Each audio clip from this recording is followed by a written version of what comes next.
ஒரு நாட்டினுடைய முதலமைச்சர் தன்னுடைய நாட்டு மக்களுக்காக ஒரு கனவு காண்கிறார். தனிப்பட்ட கனவு இல்ல, ஒட்டுமொத்த நாட்டு மக்களுக்கான கனவு. அந்த நாட்டு மக்களுக்கான தன்னுடைய கனவினுடைய நியாயத்தை எடுத்து சொல்கிறார். அது ஒரு 500 பேருக்கு மாதம் 1000 ரூபாய் வழங்கக்கூடிய ஒரு உரிமை தொகையை நாம் தருகிறோம் என்று சொன்னா, கிட்டத்தட்ட அந்த கிராம பகுதிக்கு மட்டும் ஒரு மாதத்துக்கு 5 லட்சம் ரூபாய் பணப்புழக்கம் இருக்கு. ஒரு 5 லட்சம் ரூபாய் பணப்புழக்கம் அந்த கிராமத்தில் இருக்கு. அந்த கிராமத்தில் ஒட்டி இருக்கிற ஒரு மொகன கடையில் ஒரு மல்லிகை கடை இருக்கும், ஒரு டீ கடை இருக்கும். அங்கே வாங்கக்கூடிய பொருட்களுடைய எண்ணிக்கை அதிகமாகலாம். ஸோ இது சுற்றி வளைச்சி திருப்பி எங்கே வரும்னு பார்த்தீங்கன்னா, திருப்பி அரசாங்கத்திற்கு அது திருப்பி வரும். அது வரியாக வரும், டைரக்டாகவும் இன்டைரக்டாகவும் நமக்கு வரும். வருஷத்துக்கு 2 தடவை தாங்க எங்கள் வீட்டில் புது துணி எடுத்து கொடுப்பேன். இப்போ ஒரு 4 தடவை நான் நினச்ச போதெல்லாம் பார்ப்பேன், புது துணி என்னால் வாங்கிக்க முடியுது. 2000 ரூபா மதிப்பான செருப்பை கூட என்னால் வாங்கிக்க முடியுது என்று நம்ம அறியாமல் ஒரு மாற்றம் வருது. பார்த்தீங்களா, நமக்கே தெரியாது. ஒரு காலத்தில் வீட்டில் கஷ்டத்தை பற்றி மட்டுமே நம்ம பார்த்துட்டு இருக்கோம். நம்ம அறியாமல் நம்மளுடைய அப்பா அம்மா வந்து நம்மளை வந்து நம்மளும் ஏன் நம்ம பிள்ளை நல்லா வந்தா என்ன அப்படி வரும்பொழுது அதற்கான பணம் எங்கேருந்து வரும்? நம்ம கிட்டேருந்து வாங்கப்படுகின்ற நிதியை முழுமையாக நீங்க பீகாருக்கும் முழுமையாக நீங்க உத்தரப்பிரதேசுக்கும் நீங்க கொடுத்தாலும் நாம் அடைகிற அந்த வளர்ச்சியை அந்த மாநிலம் அடையாது. அதற்கு காரணம் 40-50 ஆண்டுகள் முன்பே முத்தமிழர் கலைஞர் அதற்கான பிளாட்ஃபார்ம் இங்க உருவாக்கி வச்சுட்டார். ஃபவுண்டேஷன் என்ன பிளாட்ஃபார்ம்? கிராம பகுதியில் சாதிகள் சார்ந்திருக்கின்ற அதிகாரம் பார்த்தீங்கன்னா, என்ன சாதி தெரியுமாடா அப்படின்னு இருந்துச்சு பார்த்தீங்களா, அதை மாற்றி நான் என்ன படிச்சிருக்கேன் தெரியுமாடா என்று மாற்றியவர் நம்முடைய முத்தமிழர் கலைஞர் அப்படிங்கிறது ரொம்ப அழகாக சொல்றார். நாம இப்படி யோசிச்சு இப்படி ஒரு நிகழ்ச்சியை நடத்தி கொண்டிருக்கும் பொழுது ஒன்றியத்தை சார்ந்திருக்கின்ற கூடிய அவங்களுடைய ஐடியாலஜி எப்படி இருக்குதுன்னு பாருங்க. நாங்கள் மீண்டும் தமிழ்நாட்டை ஒரு அயோத்தியாக மாற்றி காட்டுவோம். இங்கே இருக்கின்ற மனிதர்கள் நாங்கள் பிரித்து ஆடுவோம். நாங்கள் இங்கே கலவரத்தை நாங்கள் கொண்டு வருவோம் என்று ரூம் போட்டு யோசிச்சு நீங்கள் நம்மளெல்லாம் பிரிக்கக்கூடிய செய்தி செஞ்சுட்டு இருக்காங்க.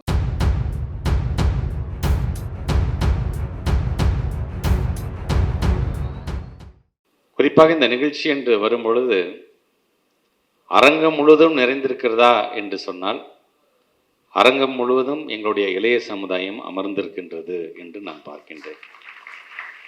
இன்றைக்கு இருக்கின்ற இளைய சமுதாயம் தலைவர்களை தேர்ந்தெடுக்கக்கூடிய முழு உரிமை உங்களுக்கெல்லாம் உண்டு. யாரையும் கையை பிடிச்சி இழுத்துட்டு வந்து ஓட்டு போடலாம் சொல்ல முடியாது. நீங்கள் ஏற்கனவே முடிவு பண்ணி தான் வச்சுருப்பீங்க. இருந்தாலும் நாடு சார்ந்து, நாட்டு மக்கள் சார்ந்து, ஒரு பொருளாதாரம் சார்ந்து நாம் தெரிந்து கொள்ள வேண்டும். ஒரு அறிவு சார்ந்த ஒரு சமுதாயமாக முதல்ல நம்மை மாற்றிக்கொண்டு பிறகு நாம் யாரை தேர்ந்தெடுக்கலாம் என்கின்ற முடிவை நம்முடைய இளைய சமுதாயம் ஏற்படுத்தி கொள்ள வேண்டும் என்பதற்காகத்தான் இது போன்ற அறிவு சார்ந்த நிகழ்வுகளை கலந்து கொள்ள வேண்டும் என்று நாங்கள் ஆசைப்படுகின்றோம். ஆக இன்றைக்கு நம்முடைய நூலாசிரியருடைய அழைப்பை ஏற்று வருகை தந்திருக்கின்ற உங்கள் அனைவரையும் நான் வருக வருக வருக என்று வரவேற்பதிலே நான் மகிழ்ச்சி அடைகின்றேன். நூலாசிரியரை பற்றி சொல்ல வேண்டும் என்று சொன்னால், ஒரு ஊடகவியாளர் என்று நம்ம எல்லாத்துக்குமே தெரியும். ஆனால் இந்த புத்தகத்தை எழுதும் பொழுது, அதை படிக்கும் பொழுது, இவர் ஒரு பொருளாதார பேராசிரியராக இருந்திருப்பாரோ என்கின்ற அந்த எண்ணத்தை ஏற்படுத்துகின்ற விதமாக ஒரு பேராசிரியர் தன்னுடைய மாணவனுக்கு எவ்வளவு எளிமையான முறையில் அந்த தரவுகளை எல்லாம், கருத்துக்களை எல்லாம் சொல்ல முடியுமோ அதையெல்லாம் செய்திருக்கிறார் என்றுதான் அவரை பாராட்ட தோன்றுகிறது.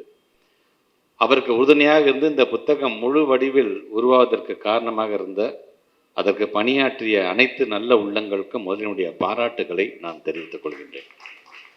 இந்த $1 ட்ரில்லியன் அமெரிக்கன் டாலர் எக்கானமி அப்படிங்கிற இந்த வார்த்தை நம்ம எப்பயிலேருந்து இதை நம்ம பேச ஆரம்பித்தோம். 2021 ஒரு ஆட்சி மாற்றம் ஏற்பட்ட பிறகு மாண்புமிகு தமிழ்நாட்டு முதலமைச்சர் தனக்கென்று ஒரு இலக்கை நிர்ணயித்துக் கொண்டு, தனக்கான ஒரு கனவாக, ஒரு தனிப்பட்ட மனிதனுடைய கனவாக இல்லாமல் இந்த நாட்டு மக்களுக்கான கனவாக இந்த $1 ட்ரில்லியன் அமெரிக்கன் எக்கானமி, இந்த டாலர் நாங்கள் இது எங்களுடைய கனவாக நாங்கள் உருவாக்கி கொள்வோம் என்று சொன்னோம். அப்போலேருந்து இந்த வார்த்தை பிரபலமாக எல்லாருமே சொல்லக்கூடிய ஒரு வார்த்தையாக இருக்கிறது. அதனால தான் நம்முடைய நூலாசிரியர் கேட்கும்போது இந்த $1 ட்ரில்லியன்னா என்ன அப்படின்னு உங்கள்கிட்ட முதல்ல அந்த கேள்வியை வச்சு இந்த நிகழ்வை அவர் தொடங்கியிருக்கிறார். ஆக இந்த $1 ட்ரில்லியன் சார்ந்து இது என்ன, அப்படி என்னதான் அது சொல்ல போகுது அப்படிங்கிறது ரொம்ப ஈஸியான முறையில் நமக்கு புரிகிற மாதிரி இதை இன்னைக்கு இந்த புத்தகத்தில் முழுமையாக அவர் சொல்லியிருக்கிறார். குறிப்பாக நம்முடைய மாண்புக்கு தமிழ்நாட்டுடைய துணை முதலமைச்சர் ஒரு வாழ்த்து செய்தியும் அது என்ன கொடுத்துருக்காருன்னா, இந்த $1 ட்ரில்லியன் அமெரிக்கன் டாலர் எக்கானமியை பற்றி எல்லாரும் பேசிகிட்டே இருக்கோம், அது சார்ந்து விரிவான ஒரு புத்தகம் வந்தால் நன்றாக இருக்குமே என்று நான் நினைத்தேன். என்னுடைய நினைப்பை நிறைவேற்றி இருக்கிறார் நம்முடைய திருஞானம் அவர்கள் என்று அந்த ஒரு வாழ்த்து செய்தி. ஸோ அந்த புத்தகத்தை ஏன் படிக்க வேண்டும் என்பதுக்காக அது ஒரு ஒன்லைன், அவ்வளோதான் அந்த வாழ்த்து செய்தி. சரி, இவர் துணை முதலமைச்சர் சொல்லிக்கப்பா அப்படி என்னதான்ப்பா இருக்குது என்று நீங்கள் புரட்டி படிக்கலாம்.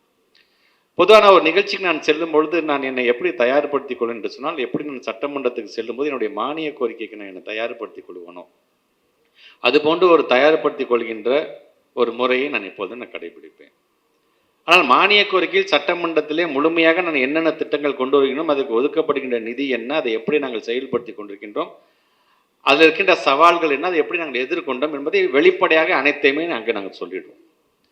ஆனால் ஒரு புத்தக வெளியீடு என்று வரும்போது முழுமையாக படித்து விட்டு ஒட்டுமொத்தமாக உங்கள் புத்தகத்தை பற்றி இங்கே நான் பேசினா அப்போ நீங்கள் புத்தகத்தை வாங்கி படிக்காமலே போயிடுவீங்க நீங்கள்.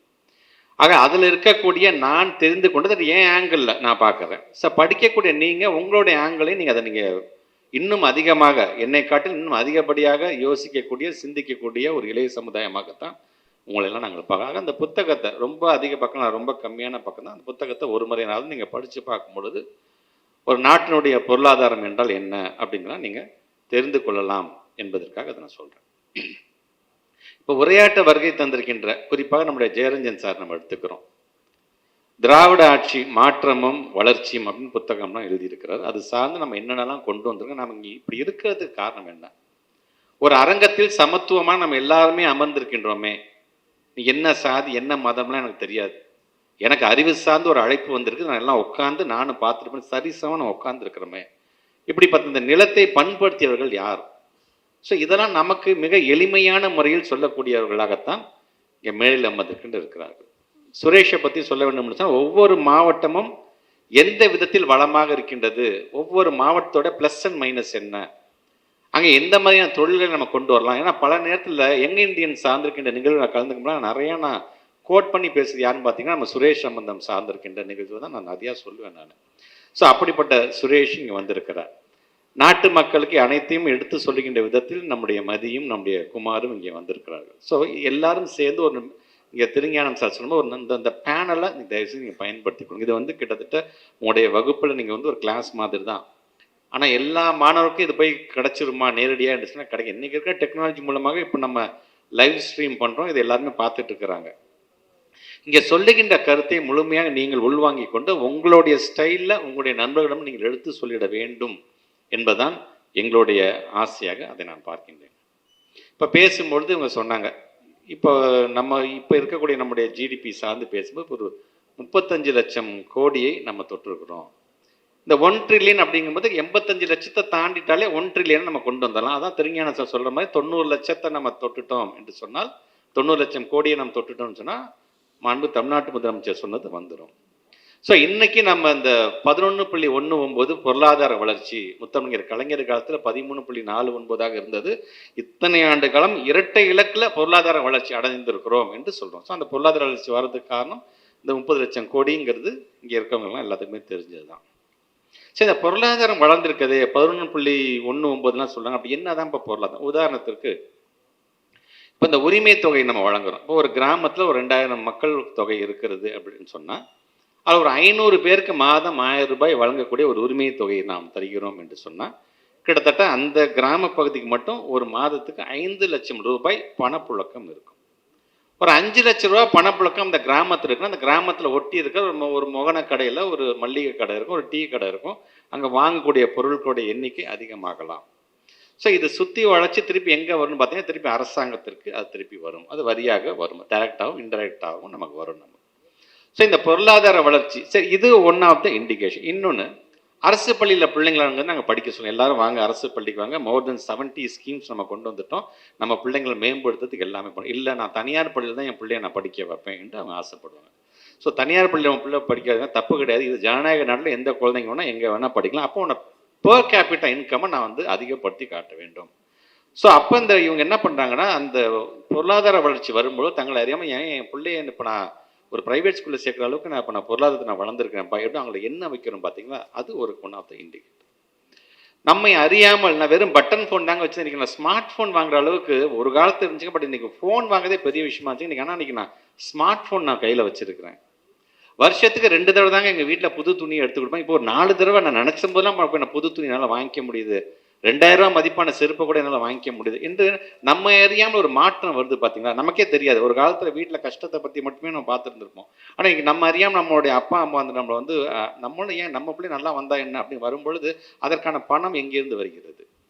ஸோ ஒரு நாட்டினுடைய பொருளாதாரம் என்பது வளர வளர நம்மை அறியாமல் நம்மக்கிட்டே ஒரு மாற்றம் வருது. நாம் ஒரு 10 வருஷத்துக்கு முன்னாடி பயன்படுத்திய சட்டையும் பேண்ட்டையும் பாருங்களேன், நாம் பயன்படுத்திய செருப்பு பழைய ஃபோட்டோஸில் பாருங்கள், இன்றைக்கி நாம் எப்படி இருக்கிறோம், நம்ம அறியாமல் ஒரு மாற்றம் வந்திருக்குதுன்னு சொன்னால் ஏதோ ஒரு விதத்தில் இந்த பொருளாதார வளர்ச்சின்னு சொல்லி நம்மளை வந்து என்ன மாதிரியான இம்பேக்டை கொடுக்குது அப்படிங்கிறதுக்காக இதை நான் சொல்கிறேன்.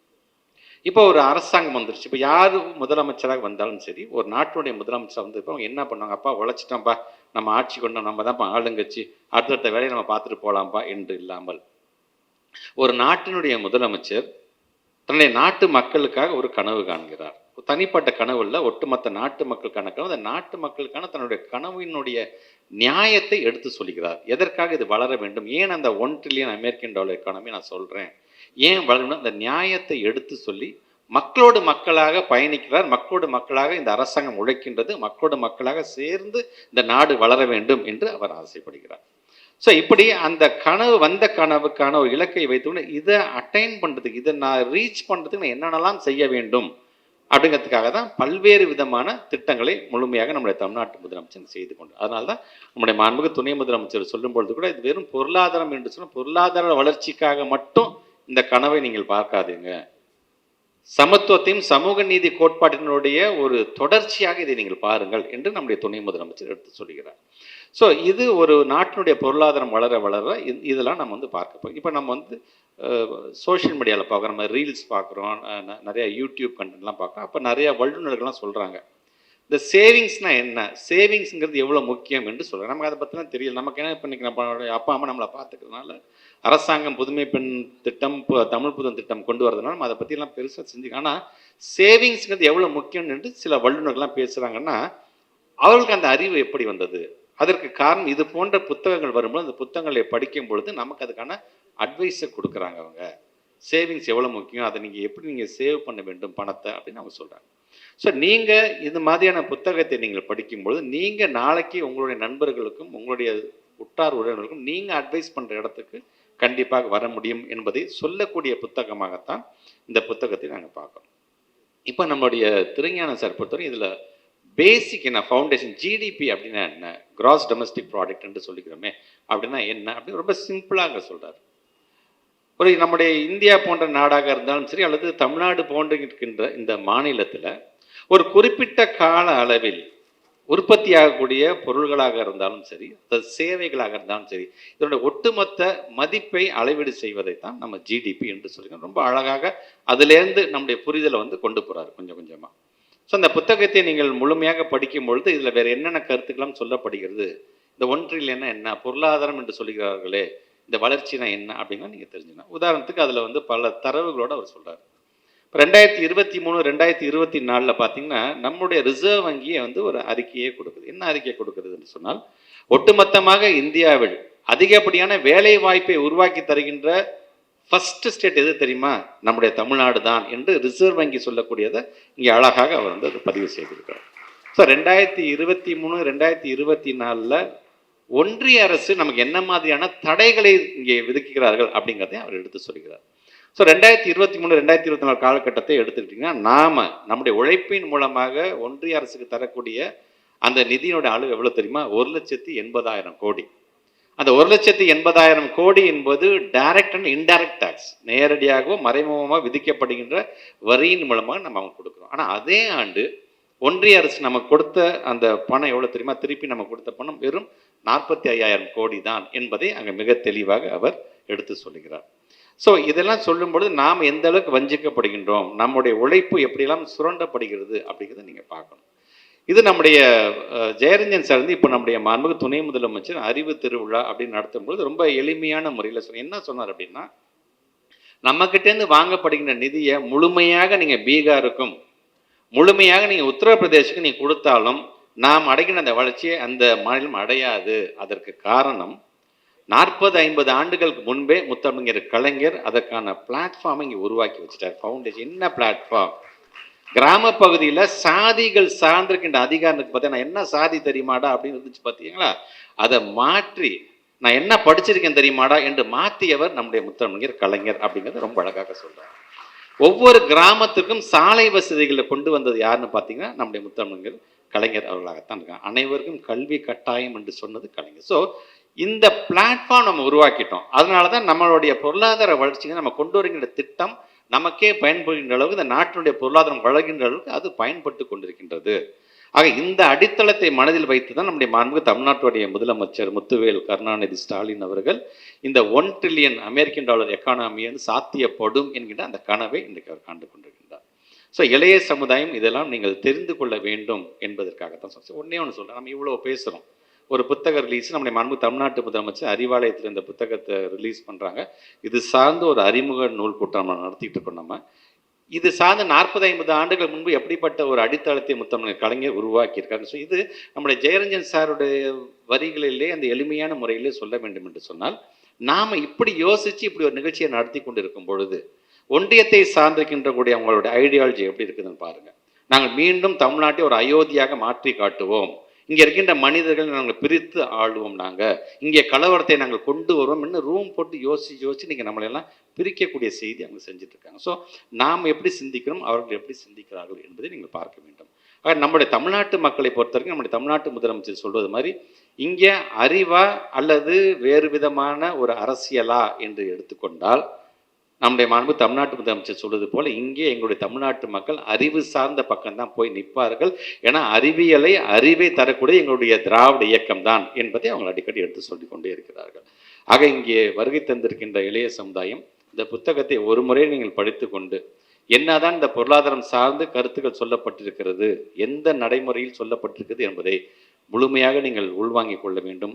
தொடர்ந்து பேசுபவர்கள் ஒவ்வொருவருக்கும் வழிவிட்டு வருகை தந்திருக்கின்ற, ஏன் குறிப்பாக இந்த மேடையில் இருக்கிறவர்கள் கூட நான் பல நிகழ்வுகளில் நான் கலந்து கொண்டவன் தான். இருந்தாலும் இந்த நிகழ்வு என்பது மிக மிக முக்கியமான நிகழ்வுங்கிற விதத்தில் மீண்டும் இவர்களோடு நான் இணைந்திருக்கிறது எனக்கான ஒரு பெருமை. அந்த வாய்ப்பை எனக்கு வழங்கிய நம்முடைய திருஞானம் சார் அவர்களுக்கும் அவருக்கு உறுதுணையாக இருந்த அனைத்து நிர்வாகிகளுக்கும் இந்த நேரத்தினுடைய நன்றியை தெரிவித்து இந்த உரை நிறைவு செய்கிறேன். நன்றி, வணக்கம்.